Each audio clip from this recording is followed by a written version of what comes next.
السلام علیکم ورحمۃ اللہ وبرکاتہ۔ آج پڑھتے ہیں آذان کا طریقہ، یعنی آذان کیسے دینا چاہیے۔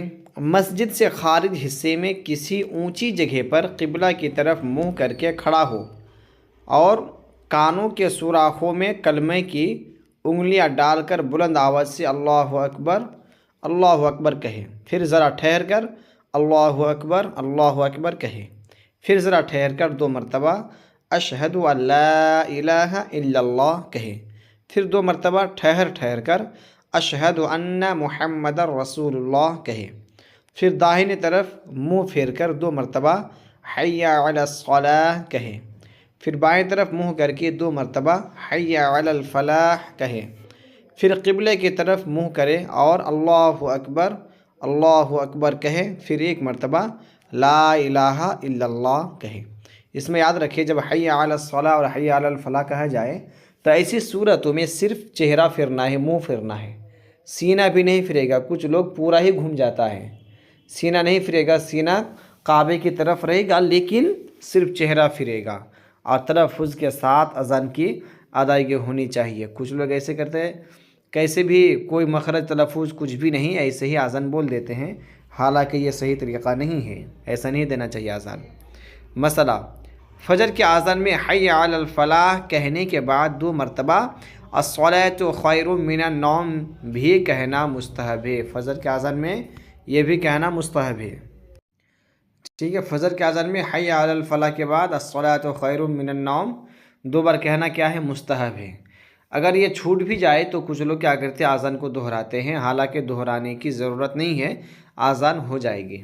اذان کے بعد پہلے درود شریف پڑھیں، پھر اذان پڑھنے والا اور اذان سننے والے سب دعا پڑھیں۔ یہ دعا بھی پڑھنی چاہیے، اللہم رب هذه الدعوة التامة والصلاة القائمة آت سیدنا محمد الوسیلة والفضیلة والدرجة الرفیعة وابعثه مقاما محمودا الذي وعدته وارزقنا شفاعته یوم القیامة انک لا تخلف المیعاد۔ یہ دعا پڑھیں گے اذان کے بعد۔ اب دیکھتے ہیں اذان کا جواب۔ جب اذان سنیں تو اذان کا جواب دینے کا حکم ہے، اور اذان کے جواب کا طریقہ یہ ہے کہ اذان کہنے والا جو کلمہ کہے، سننے والا بھی وہی کلمہ کہے، مگر حی علی الصلاۃ اور حی علی الفلاح کے جواب میں لا حول ولا قوۃ الا باللہ کہے، اور بہتر یہ ہے کہ دونوں کہے، اور فجر کے اذان میں الصلاۃ خیر من النوم کے جواب میں صدقت و بررت و بالحق نطقت کہے۔ یہ اذان کے جواب میں یہ کہے، ٹھیک ہے۔ لیکن دوسری روایتوں میں، دوسری کتابوں میں یہ بھی بات آئی ہے کہ جب، یا اور اس کتاب میں بھی موجود ہے، آگے دیکھیے مسئلہ، جب مؤذن کہے اشہد ان محمد رسول اللہ تو سننے والا درود شریف بھی پڑھے، اور مستحب ہے کہ انگوٹھوں کو بوسہ دے کر آنکھوں سے لگائے اور کہے قرۃ عینی بک یا رسول اللہ اللہم متعنی بالسمع والبصر، ٹھیک ہے۔ تو اذان کے جواب ویسے ہی دیں گے جیسے مؤذن کہیں گے، اور باقی یہ جو چند الفاظ الگ سے دیے ہیں یہ بھی کہنا بہتر ہے۔ مسئلہ، خطبہ کے اذان کا جواب زبان سے دینا مقتدیوں کو جائز نہیں۔ جتنے بھی لوگ نماز پڑھنے آتے ہیں جو مقتدی ہے، ان کو جائز نہیں کہ وہ زبان سے اذان کا جواب دے، ہاں دل ہی دل میں دے سکتا ہے۔ مسئلہ، جنوب بھی اذان کا جواب دے، اگر کوئی ناپاک ہے تو وہ بھی اذان کا جواب دے سکتا ہے۔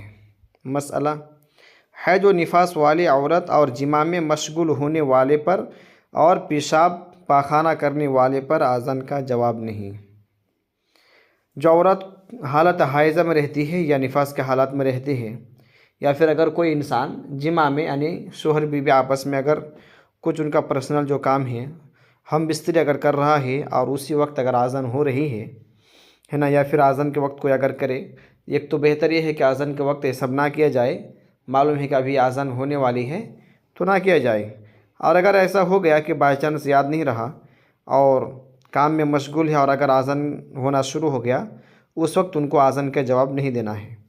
اور پیشاب خانے میں یا کوئی ٹوائلٹ میں ہے، اس ٹائم اذان ہو رہی ہے، تو ایسی صورتوں میں، ایسے جگہوں پر ان کو اذان کا جواب نہیں دینا ہے۔